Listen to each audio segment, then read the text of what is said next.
Welcome to the Apple Pie Club, where every week Tanya and I invite you to join us for a soul-nourishing blend of spirituality and Stoic wisdom. So grab a slice of apple pie, get comfortable, and tune in as we share our thoughts and experiences and wisdom of navigating the twists and turns of life's journey. Whether you're seeking inspiration or a fresh perspective, we'll be your guides on this journey towards inner peace and personal growth. From mindfulness to resilience, from ancient philosophy to modern day insights, you're in for a treat with the Apple Pie Club. So let's dive into this week's soul nourishing discussion. Oh, wonderful. Thank you, Skye, and hello, listeners. Now, I want to expand on the purpose of the Apple Pie Club so that you know that you are in the right place. Now, our intention behind this club is to really embark on a journey to explore the realms of both practical philosophy and spirituality. And Skye is your guide through the spiritual landscape, and I am going to dive deeper into the world of practical philosophy. So, as we kick off with this series, it's important to note that the Apple Pie Club is just the beginning of our exploration, because each episode will serve as a platform for us to delve deeper into the various ways of being so that we can examine how both practical philosophy and spirituality actually intersects and diverges, to help us live a more fulfilling and joyful life. So our goal of the Apple Pie Club is to provide you with a holistic perspective on life, offering insights and reflections on the different philosophies and the spiritual practices that can really shape our understanding of our world and our place within it. So, throughout our journey together, we're going to be delving into topics such as an intention, and then we'll move into fulfillment, wisdom, personal growth, etc. Lots of other goodies, which you can really apply to your life. So, we're going to draw on philosophical wisdoms and spiritual traditions to really start to shed the light on timeless questions. So, whether you are a seasoned seeker or just beginning to explore the depths of human experience, then we invite you on this journey and adventure with us, with the Apple Pie Club, because it is open to all, and we're really excited to have you along for the ride. Now, in this first episode, we're going to introduce our own selves, our own spiritual and philosophical journey, so you really get to know a bit about us and who we are. And then we're going to take a closer look at the fundamental principles and the similarities and the differences between both practical philosophy and spirituality, examining their approaches to living a fulfilling life so that you can uncover the wisdom that they have to offer to help you, with your everyday challenges. So I hope you've got your apple pie, but in the notes, we also have our favorite recipe. So we encourage you to bake away. It's guaranteed to be delicious and warm your soul. So let's dive into the rich tapestry of ideas that await us. And I would also like to personally welcome you along with Skye to this club. Okay, now I'm going to hand over to Skye, who's going to share her journey as a spiritual traveler. Over to you, Skye. Thanks, Tanya. I'm so excited about this. Every time we plan and every time we think about this, I always say it's like my spirit's jumping out of my skin, because I used to believe that we had a spirit within us, this little spirit deep within us. Now I think our earth suits, as I call it, our bodies are actually the smallest part of us, and our spirits, which some people call as aura, the energy around us is actually bigger than our bodies. So I just feel that big energy every time we talk about this, and I'm really excited about it. But very briefly, how I became a spiritual traveler, actually probably most of my life, really, but it was in 2015 that I ended a really difficult relationship, and I was in a really bad place. It was not my first relationship, which on this journey you'll hear more about that from me. And I landed up, I won't take too long, but I landed up at a silent meditative retreat in Philadelphia, just outside Philadelphia, at the Jesuit Center. And This was 7 days. I was able to speak for half an hour every morning with a spiritual director. The rest of the time, even during meals, it was absolutely silent. We were on our own for 7 days. And I was sitting when I was freezing cold, and I'm not a cold person. I love the warmth, but it was freezing cold. And I was sitting in this, one of the many chapels in this beautiful Jesuit center. And I remember contemplating quietly, as one does when you're on a 7-day silent meditation retreat. And I looked up, and even though my religious background is not a Catholic, I knew obviously that I was looking at this picture of Mary, and it was a very old picture. It was brown and with age, and I just felt really strongly within me. I heard these words within me, and these words said, Mary said yes to her journey. Will you say yes to yours? And I knew, because I have a Bachelor of Theology degree, I knew what Mary's journey was. And she had said yes to a life that was totally different to the norm. She'd, had said yes to something that was not her big Jewish wedding and this normal life as a young Jewish girl. And so I did not know what my path, this journey would be. I had no idea. In fact, I love what Florence Scovel Shins says. She said, intuition never explains, it simply points the way. So I had this intuition that I had to say yes to this journey. And what that journey turned out to be was 7 years of traveling around the world, teaching English as the mechanism.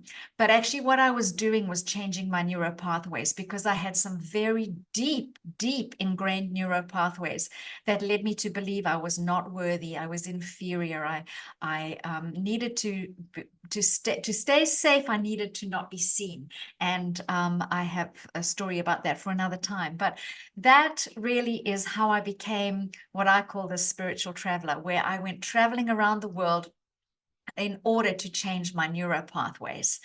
And so now I love talking about spirituality from a totally different perspective to religion. And it's this connection with saying yes to your call, saying yes to your journey to become the best version of you here on this planet Earth in your Earth suit. And before I move on to my journey, how has that impacted and changed your life? Oh, Tanya, I just cannot begin to tell you. It's been a long journey. In fact, not so long ago, I was on a call with another program I'm doing as a participant, actually. And I asked the question, I mean, how long does it take to begin to feel worthy? How much work do you have to do? And, but it is this journey where you're unlayering. It's like layers of an onion. You're just peeling off all of these false beliefs, these lies that have been told to you as children growing up. And I don't believe, and I know you don't believe, that we have to go back and analyze that situation, spend years in therapy talking about it, or where did these beliefs come from? But we do need to recognize them in order to change them.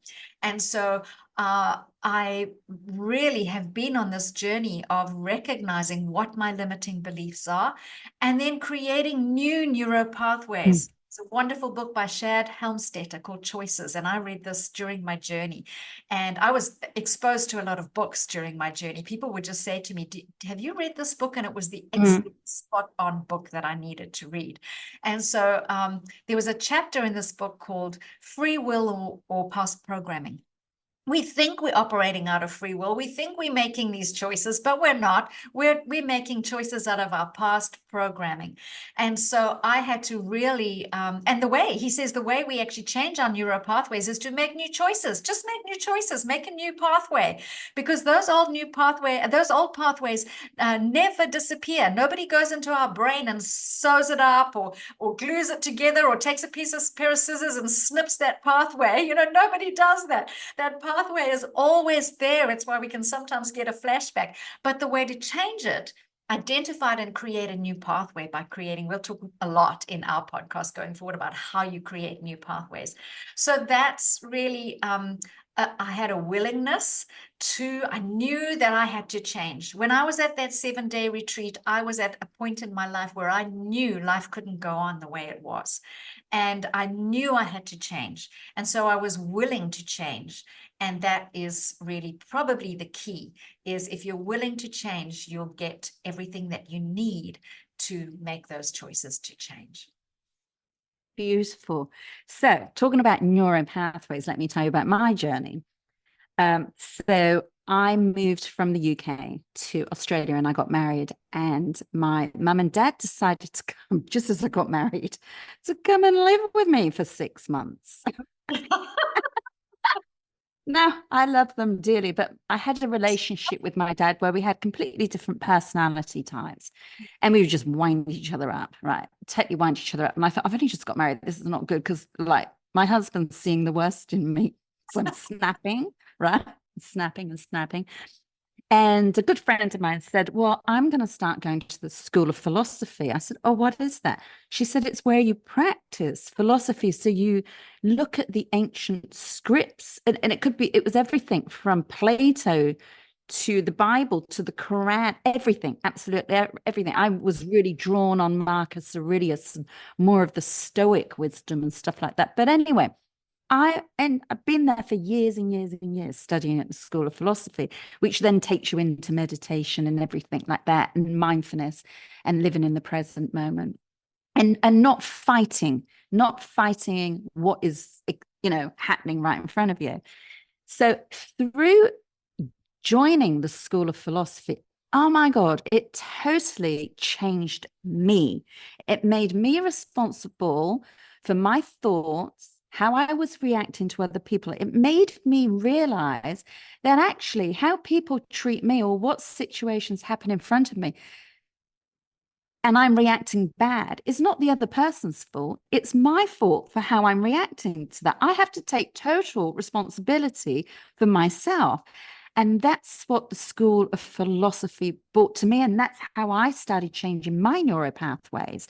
Again, with you, I'm not into therapy and sitting there and talking about the past and reliving it and make myself feel unhappy. Well, I just don't see the point in it. Now, I believe that some people, that modality of, therapy helps, but for me, it definitely doesn't. So for any listeners who are on now listening to us, if that doesn't work for you, you're in the right place, right? Because both of us believe in changing your neuro pathways and changing your life now, right?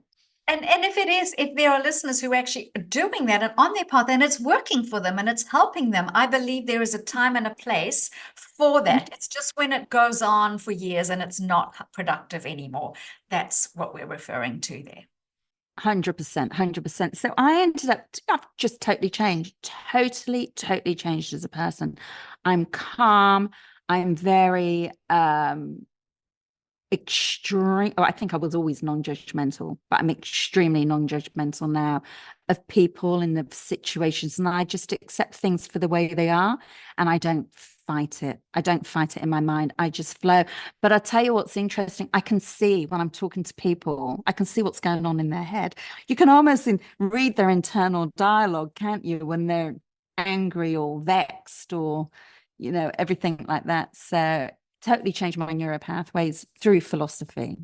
And I love it because I know we've been talking about this off this episode, but we're coming at exactly the same thing, but from two different angles. So, Adyashanti, who's one of my favorite spiritual teachers, actually says, let everything be exactly as it is without the need to change it.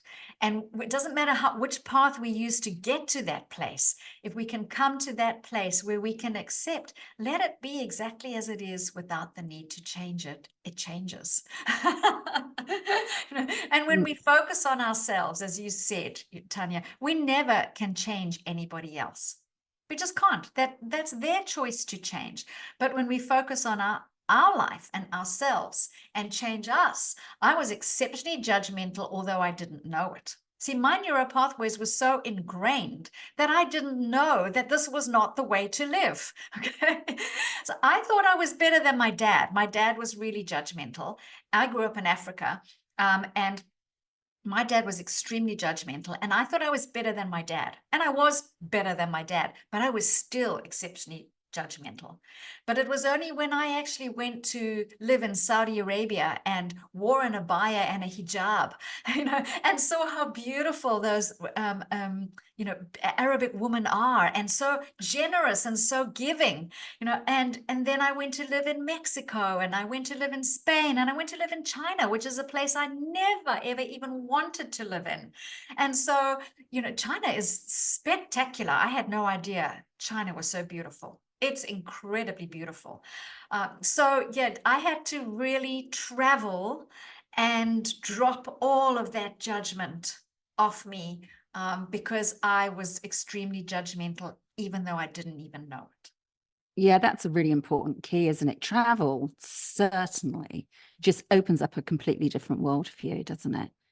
It's And how different people are, and so that you can become more accepting of yourself and of other people, right? That's it. That's Yeah. exactly. It's a wonderful book, which I got hold of again, another book at near the end of my travels, actually.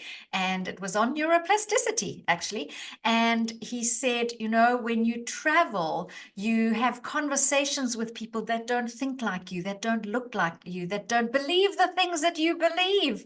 But just by having those conversations, you're changing your neuro pathways. And that aligns with the David Hawkins chart of human consciousness. When we start to raise our level of human consciousness, that we are willing to engage in another conversation with somebody else, we start to live in this frequency of power instead of force. And power is when the wind comes under your wings and you just start to live this amazing life. Yes, wonderful. So that's I know we're going to that is one of my favorite things to talk about. So we're going to talk a lot about the chart of human consciousness on our the Apple Pie Club. And so yeah, it's just being willing to have those conversations with people. It changes your neuro pathways. Perfect. So let's now talk about the fundamental differences and similarities, I guess, because philosophy and spirituality, when we look at David Hawkins' chart, they start actually merging and blending. During this our little club series, we are going to look at different avenues of one subject, but how they can be tackled in different ways and how you can use both. Yeah, because ultimately, this is about helping people become more fulfilled and joyful in their life. So practical philosophy and spirituality, they do offer different approaches, but let's have a look. So I'm going to look at a heading. I'll come at from a philosophical perspective, and then Skye, I'll hand over to you for the spiritual perspective. So the first one is, if we're looking at both modalities, I'll call it modalities for argument's sake, in terms of fulfillment in one's life. So if we're looking at fulfillment in one's life, at its core, when we're looking at practical philosophy, we're very much focusing on using reason, and critical thinking to understand and navigate the challenges that are happening and unfolding in front of us.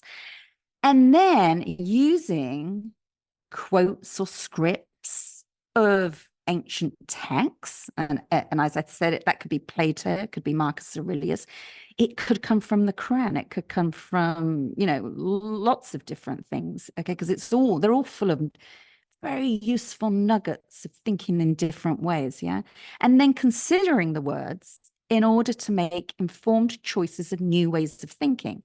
And then when we make those choices, which you mentioned earlier, and we start to change the way we're thinking, we actually start to change our neural pathways. So therefore, we actually have influence over our own fulfillment in life. Mm-hmm. So that's where we come from philosophy, is looking at texts and scripts and quotes. Now I'm going to hand over to you for spirituality. Okay. Well, first of all, I love that it's not so far apart. In fact, in spirituality, we look at texts and scripts and quotes. And I know most people would think, from the Bible, but there are so many amazing. I've done a 10-day silent meditative retreat in the Buddhist center in Thailand. And I just love the quotes and the scripts and the texts of the most amazing spiritual people.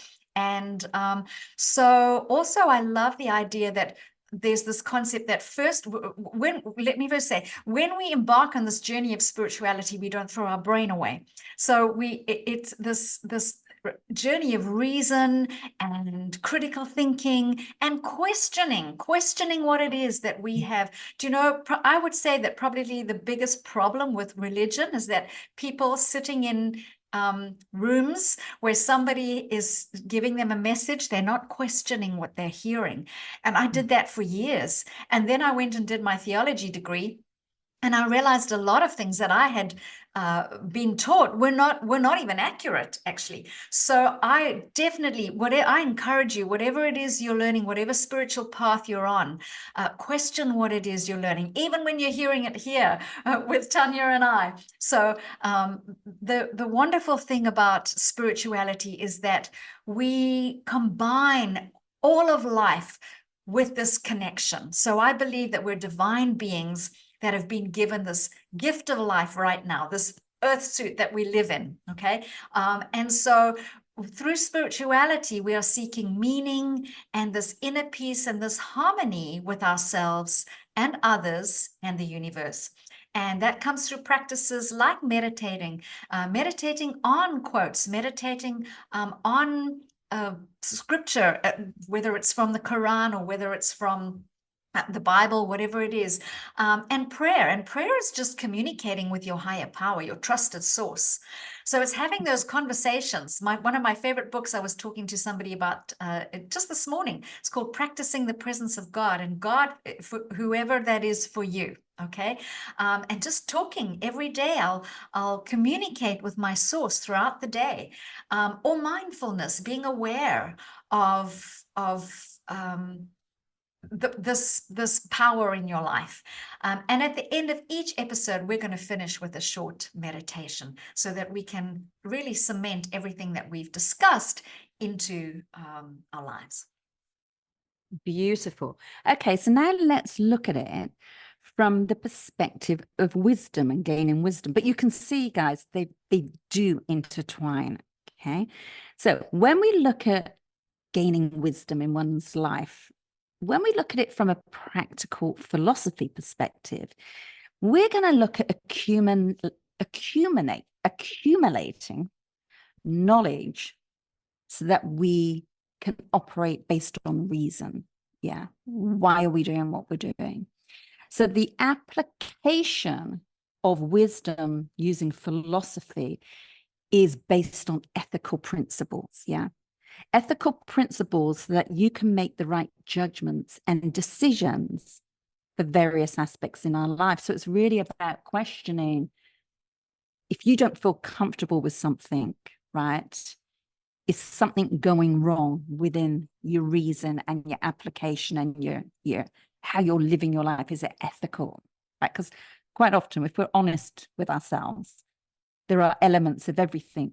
Some things we do, not everything, hopefully not everything, because that won't be good. But the elements where maybe we could be a bit more ethical in our behaviors and the choices that we make. So that's how we look at how wisdom is looked at from a philosophical perspective. Over to you, Skye, from a spiritual perspective. Thank you. And once again, they're not that far apart, actually. But spirituality and spiritual wisdom will integrate that reason and that knowledge with those intuitive insights. As I mentioned, Florence Scovel Shins, she said, intuition never explains, it simply points the way. So sometimes we have those moments in life where we just know, I've got to go in this direction or take this path, or say yes to this journey, whatever it is, this intuition that says, do this, go this way. And so we integrate both the reason and that intuition, that connection with our source for our personal growth and for tapping into this deeper understanding of our interconnectedness of all things, interconnectedness of each other, and interconnectedness of life and the universe.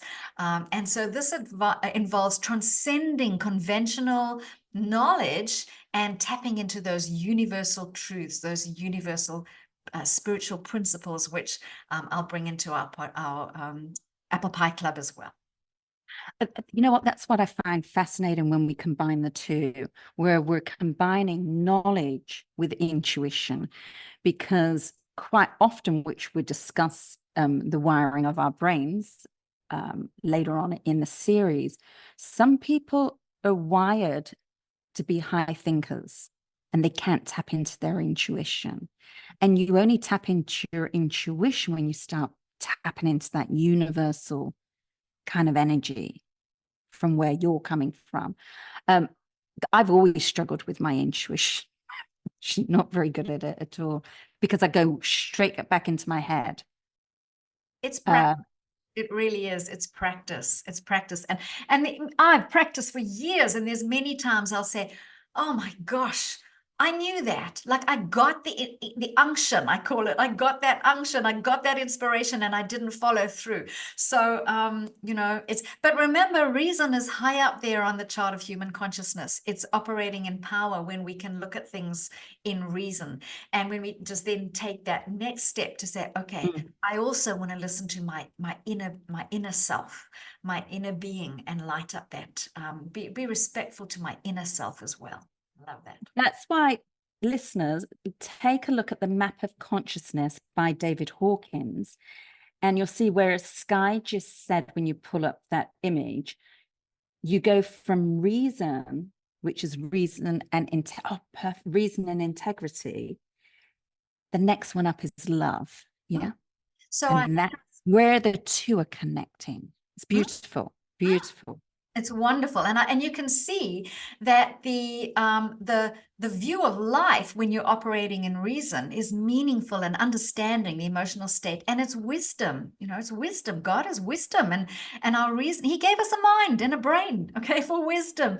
And then we move one step up and into love, and where we're starting to have revelation above our knowledge. And that's intuition as well. And then we move into joy and peace and enlightenment. So, and enlightenment is not this magical thing that only monks we're all able to reach that level of enlightenment, which is just basically understanding our connection to source and being able to connect to source. So, and you can see that willingness sits right there in the middle, just after neutrality. It takes a little bit of courage, and then to accept, all right, willing to accept, and then we move into reason, where we can start to have these discussions. And many people are afraid to have these discussions. What if for years I've believed something and I find out that it's not right? Okay, what do? I have to change my whole life. Okay, and so it can be a fear inside of us that if we begin to have these discussions and it doesn't align with what we've lived out our whole lives, what will we have to do about it? So my philosophy is just be willing to accept, willing to have these discussions, and allow everything else to fall into place after that. 100%. Now, this is scientifically proven as well, isn't it? This map of consciousness. Also, what comes to mind as we studied the map of consciousness is the different stages of grief as well. Yes. That map, the different stages of grief, and it very much follows this, doesn't it? Exactly. Until you get yourself out at the other end. Yes. Yes. We'll talk a lot more about that chart over the week. Exciting. All right. So the final question we're going to ask are the different teaching approaches between philosophy and spirituality. So I'll start. So both of them work on expanding your self-awareness, because ultimately that's what we need to do. And I'm going to talk very briefly, and we might do a subject on this, about Dr. Tasha Urich's research. She's done a 7-year PhD on actually what self-awareness is. Have you read that? It's fascinating. So we'll share that link with the reader. We'll share the link with anything that we mention with the listeners. But she looked at self-awareness, and there's two aspects to self-awareness. And I think we need to be aware of the self-awareness as you begin to become more philosophical and spiritually aware. Because there's self-awareness in terms of internally knowing about ourselves, how we're responding. But equally important is our external self-awareness, and that's understanding how we are coming across to other people. Because I think as you begin to transcend up the stages of consciousness, you've got to be aware of the impact you're having when you're communicating with other people. Yeah, so they're equally important, but we're going to put that aside for now, but we will go deeper into that, because it's very important for productivity and everything like that, and how you're coming across. So self-awareness from philosophy is really looking at readings and contemplating texts, and then engaging in deeper conversations around, well, what does that quote mean? What does that text mean? And this is what the Apple Pie Club is about, is applying some of these concepts into your daily life, right? In other words, don't just read something and say, oh, that was interesting, that felt good, that made my soul feel good. Actually put it into practice. It is critical that whatever we're talking about, and we'll leave you with the practice at the end of the day through the meditation, etc., but put it into practice, test it out for the week, and see how it starts to change your neuro pathways and your frameworks. So that's what it's about, is looking at text, digging deeper, then putting it into practice, and then analyzing it and making a choice on, well, should that practice now become part of my thinking and my new way of life? That's where we come from in philosophy. Over to you.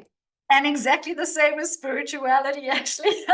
So our experiential practices, if we are just sitting, and I believe so many of us know people who just sit and read their Bible all day and think that that is, and I say that because I'm sorry, Mum, but it's my mum, so. and don't put it into practice. And so I was not signaling out a religion there. It was a person. I apologize. So, but honestly, we really all know of someone who will just sit and read all day about spirituality, and not put their principles into practice. And in fact, it's probably one of the biggest reasons people who are turned off spirituality are, because they know someone like that. And so, yes, I believe in meditation, and I do it a lot. I believe in contemplation. I believe in reading. But the most important thing is to actually go on your own personal spiritual journey and apply those teachings and put them into practice. And will we make mistakes? Of course we will, because we're human beings that are taking this journey on earth. And so there's a teacher I know that talks about being brilliant and imperfect. And so we're amazing, brilliant, beautiful human beings. And yeah, we're not perfect. We're going to make mistakes. So take those teachings, take what we're sharing with you here. And if you feel like it's right for you to apply it, then put it in your life and see how your life will change. 100%. Okay, listeners, you've got an idea of who Skye and I are, and the interconnecting links between philosophy and spirituality, and everything we're going to share. Honestly, if you just take a teaching out and apply it to your life, it will, without a doubt, change your neural pathways and really honestly allow you to have control over your own fulfillment and joy in life. You won't be so reactive to external events, to people's opinions or situations and stuff like that. You'll really be seeing life in a totally different way. And that's what we're here for, is to help you on that journey. So this is the end of our introduction and our very first club series. Now we're going to finish, as promised, with a meditation.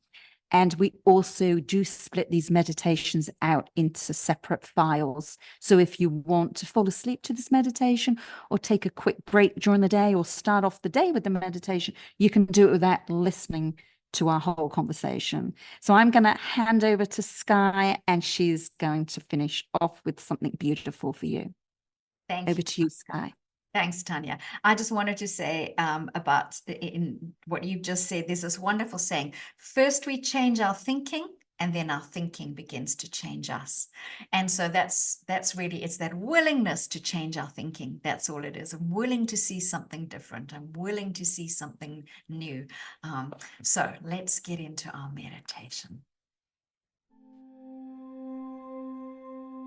I invite you to take a deep, long breath in and gently exhale slowly.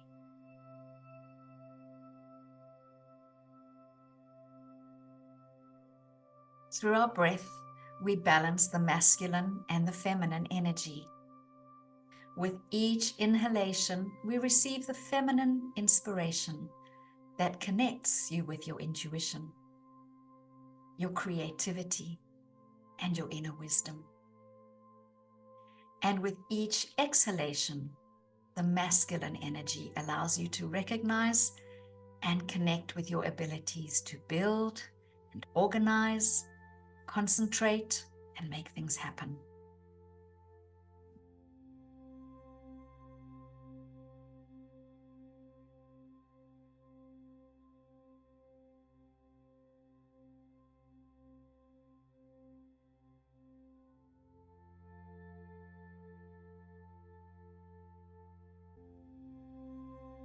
So allow your breathing to balance these two energies, giving them the same power and enabling you to flow through life with ease, no matter the challenges.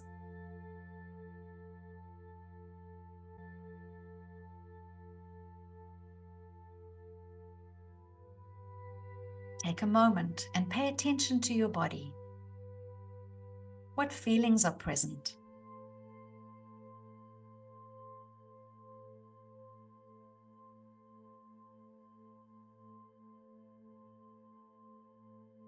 Use your breath to be present with your feelings. And allow yourself to fully feel from your authentic self.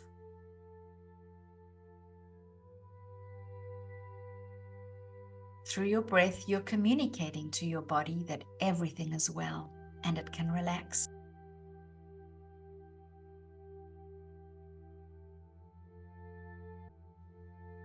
And in this state of relaxation, you can feel fully present and connected with everyone and everything.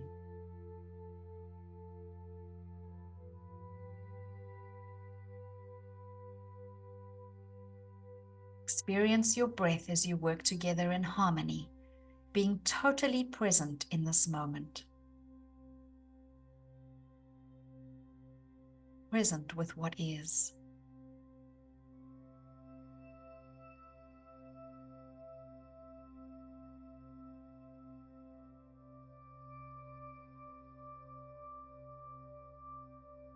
Allow everything to be exactly as it is, without the need to change it.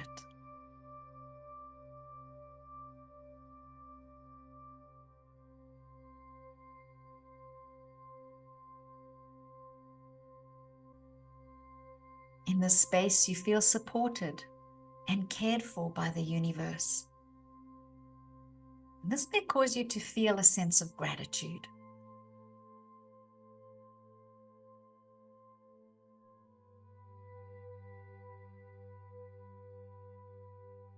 So I encourage you to think for a moment about how you would like to express this gratitude today. It may be through an act of kindness towards someone. It may be taking care of yourself, your earth suit. It may be by simply spending time with your higher power.